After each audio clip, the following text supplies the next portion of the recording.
Hello everyone and welcome back to my channel.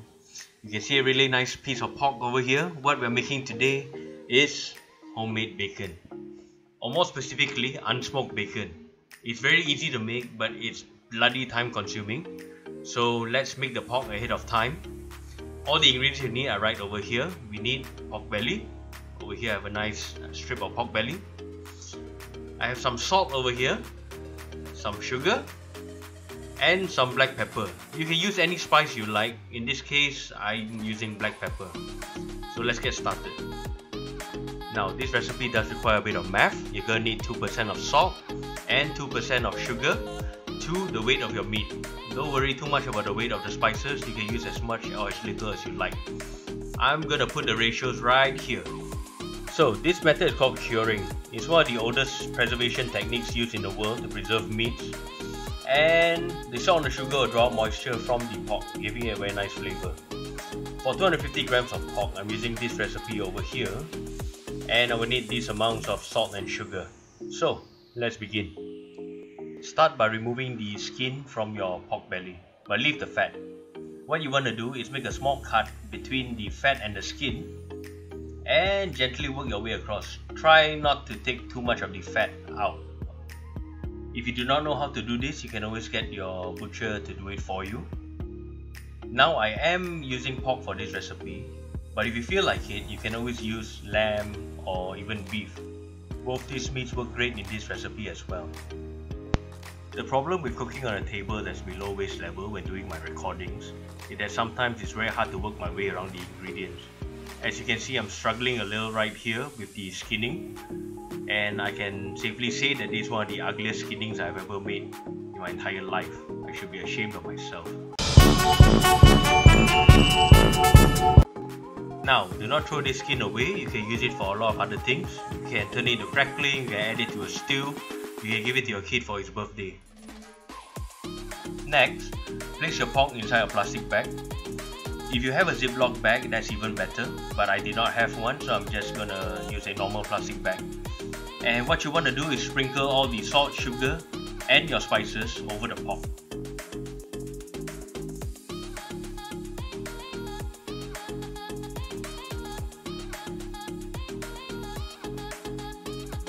Now give your pork a bit of a massage while it's inside the bag to ensure that all the seasonings stick to the pork.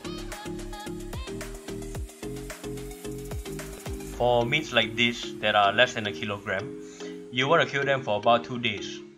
Just seal up the bag tightly and place it in the fridge. You want to flip the bag over at least once a day to ensure that it cures evenly. If you are curing large chunks of meat that are above a kilogram, then it will be 3 days in the fridge for every kilogram of meat. So I'll see you in 2 days. So the bacon has been sitting in the fridge for 2 days now, and what we want to do right now is make an apple mash to go along with the bacon. So we have 2 green apples over here and about half a stick of cinnamon, 1 lime, about 40 grams of butter, a few sprigs of mint, and of course our usual seasonings, salt, sugar and black pepper, and some water. Preparations are quite straightforward. Just peel the apples and dice it up into small cubes, and we are ready to go.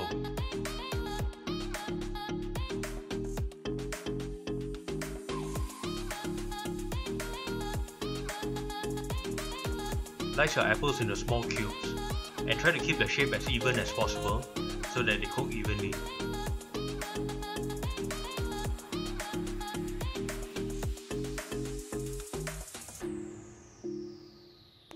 Alright, it's time to make our apple mash. So, to make an apple mash, you want to stew the apples. So what we're going to do is start on a high heat and melt our butter.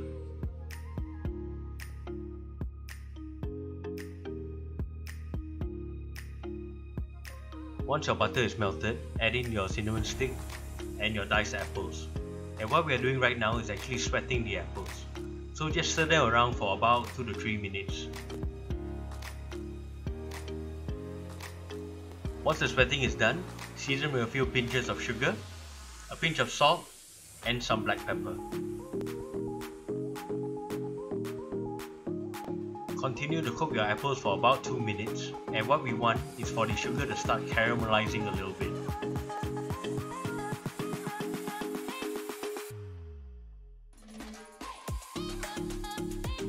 Now we can begin stewing the apples. Just add some water, enough to cover the base of the pan, and let it boil. As the apples are simmering away, add the juice and zest of 1 lime.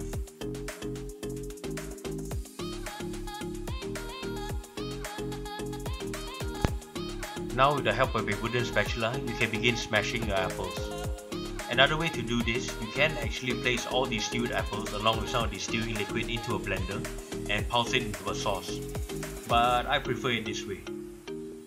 If at any moment you find the mixture getting too dry, just add some more water.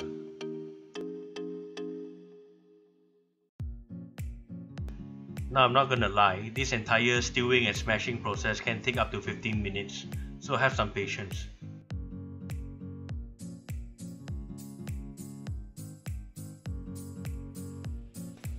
You will know your apple mash is done when it looks like this. Come on, don't give me that look. It is meant to be dry. Now remove your cinnamon stick and we can proceed to add the mint leaves. Just pick the mint leaves and stir them into the apple mash. If you do not like mint, this step is completely optional, but I find mint gives a very nice freshness to the apples. Done. So one last step, let's go sear the bacon and dinner is served. So our bacon has been curing in the fridge for 2 days. What we want to do right now is actually dump the entire piece of bacon into water to wash off all the excess cure.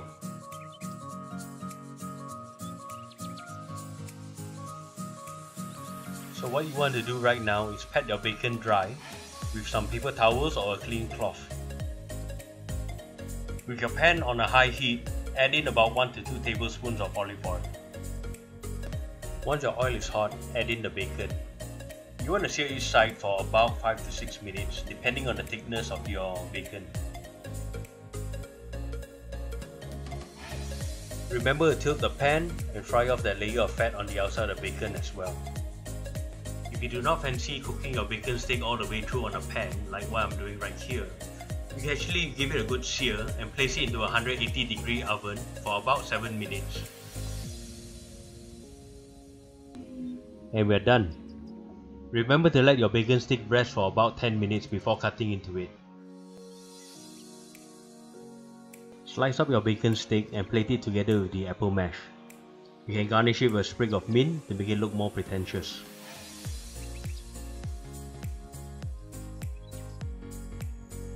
I know this recipe uses techniques that not everyone will be familiar with, so I may do something simpler in the next video like how to cook rice or something.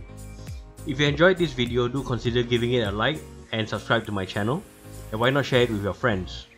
And I'll see you at the next recipe. Bye bye!